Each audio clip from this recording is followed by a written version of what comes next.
पूर्णमदः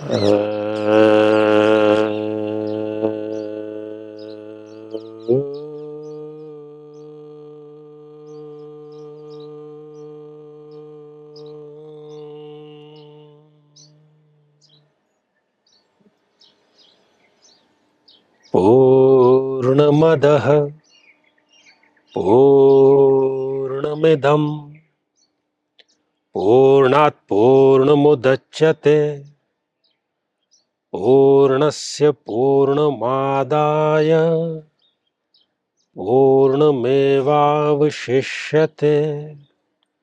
ॐ शान्तिः शान्तिः शान्तिः।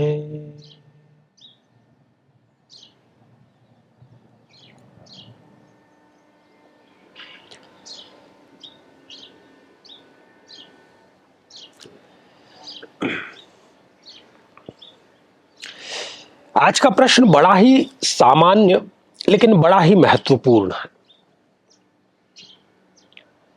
आज की जिज्ञासा में जो मैं समझता हूं कि हर एक व्यक्ति के मन में कभी ना कभी ये विचार अवश्य आता है, नहीं तो अधिकांश के तो आता ही है कि गुरुदेव मैं सभी के साथ में बहुत अच्छा करता हूं, मेरा व्यवहार सभी के लिए बहुत अच्छा है, लेकिन उसके बदले में मुझे केवल बुराई ही मिलती है, उसके बदले में मुझे केवल पीड़ा ही मिलती है, धोखा ही मिलता है, पीठ पर खंजर ही मिलता है। अब इसका जो सबसे महत्वपूर्ण पक्ष है वो ये है कि ये शिकायत हर किसी की है और हर किसी से है। हर एक व्यक्ति को, अधिकांश लोगों के साथ में ये शिकायत है।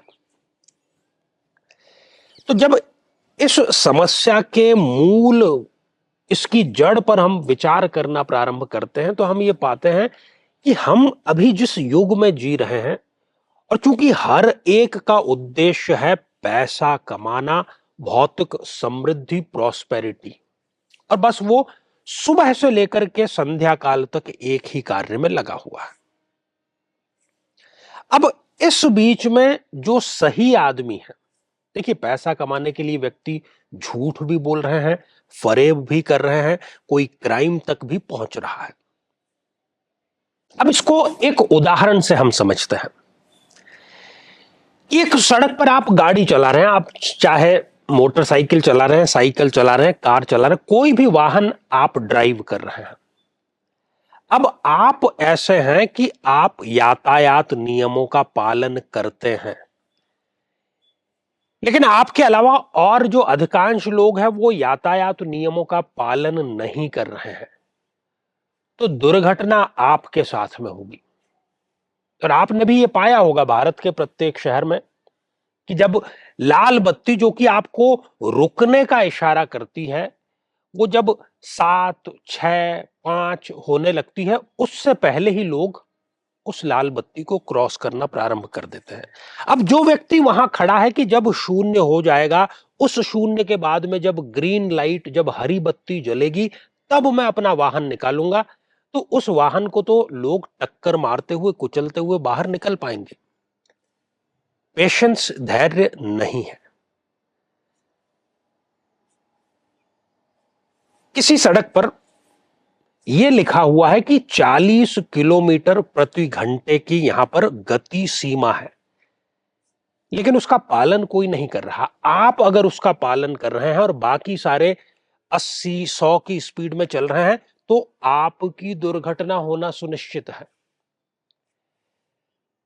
तो ऐसी दुनिया में, ऐसे युग में, जबकि सभी लोग केवल झूठ, फरेब, धोखा, इसका पालन कर रहे हैं, उस बीच में वो व्यक्ति अनफिट है जो नैतिक रूप से ईमानदार है और अपना काम पूरा ईमानदारी के साथ में करता है।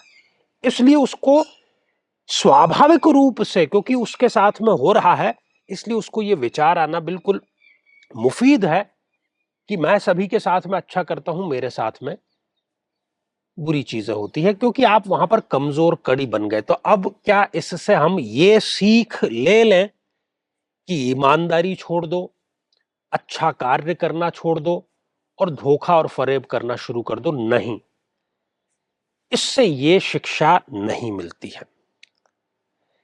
क्योंकि हम जिस युग में जी रहे हैं, हम केवल उसी तक सीमित नहीं है। केवल इस जन्म से लेकर के मृत्यु तक को यदि आपने सृष्टि का प्रारंभ या अंत मान लिया है तो आप गलत हैं। अकारण कुछ नहीं हो रहा है। अच्छा या बुरा जो भी हो रहा है उसके पीछे कारण है। मूल प्रश्न पर लौटते हैं, तो फिर किस ढंग से जिया जाए? देखिए, आप सिद्धांतवादी हैं, अच्छा कार्य करने वाले हैं, जीवन को शांतिपूर्वक जीना चाहते हैं, किसी का बुरा आपको नहीं करना है, तो केवल उसका एक ही रास्ता है। दूसरा रास्ता कम से कम भारतीय विचारधारा में तो नहीं है, और वो रास्ता है निष्काम कर्म योग का रास्ता। आप अपना कार्य करिए, और जब आप कर्म से अपने आप को वियुक्त कर लेंगे, मुक्त कर लेंगे, उस आसक्ति से अपने आप को दूर कर लेंगे, तो उसका परिणाम आपको ना तो हर्ष देगा और ना वो आपको विषाद देगा। और फिर आप ये प्रश्न भी नहीं उठाएंगे कि मैंने इसके साथ में अच्छा किया, बदले में मुझे बुरा मिला। आपको बदले में कुछ चाहिए ही नहीं। आपको बदले में ना तो अच्छा चाहिए ना बुरा चाहिए। जब कुछ नहीं चाहिए तो आप शहंशाह हैं। और इस ढंग से जीवन जिया जा सकता है। हम यहां पर व्यवहारिक बात कर रहे हैं, कोई काल्पनिक बातें नहीं कर रहे।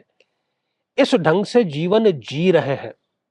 इस ढंग से जो व्यक्ति जीवन जीता है उसको हम कर्म योगी का जीवन कहते हैं। कठिन मार्ग नहीं है, थोड़ा सा मार्गदर्शन का अभाव रहता है, थोड़ा सा हमें दिशा निर्देश सही समय पर प्राप्त होने का, और थोड़ा सा जब शुरुआती कदम बढ़ाते हैं तब थोड़ा सा कष्टपूर्ण होता है, क्योंकि हमें तुरंत कर्म फल की आदत है। तो जब आप स्थित प्रज्ञता की तरफ बढ़ेंगे तो फिर आपको फर्क नहीं पड़ेगा कि लोग कैसा व्यवहार कर रहे हैं, लोग अच्छा कर रहे हैं या बुरा कर रहे हैं। और गुरु के सानिध्य में सही दिशा निर्देश के साथ में इसको पाया जा सकता है, और ये ही परम सुख है, ये ही परम शांति है।